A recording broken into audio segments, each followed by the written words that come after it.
Пред 100 години во Штип бил организиран еден од првите синдикални протести на Балканот.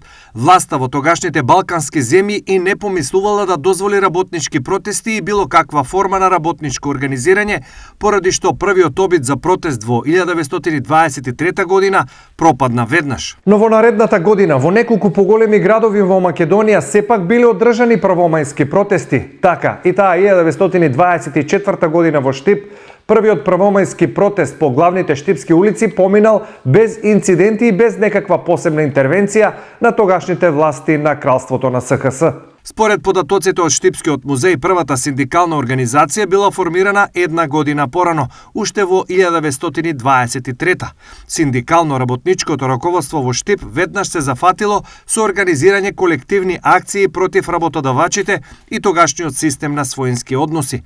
Тогашната синдикална организација обединила повеќе подружници, па во синдикалните секции влегли шивачите, берберите, чевларите, столарите, пекарите и другите занаетчии. Прв председател на синдикалната организација бил штипјанецот Тодор Аџи Томов, а седиштето на организацијата била близу хотелот Гранд во Штип. Хронолошки, синдикалното живење во Штип во најдобри денови било организирано со 133 основни синдикални организации, во кои од вкупно 22.500 вработени во синдикатот членувале 22.000 работници или 95% од вкупно вработените. Иако синдикализмот во Штип има долга традиција, сепак синдикално раководство кое цврсто ќе застане зад работниците, речи си и да немало. Отпорот траел по само неколку дена, бидејќи на синдикалните лидери поважно им биле личните интереси и платите.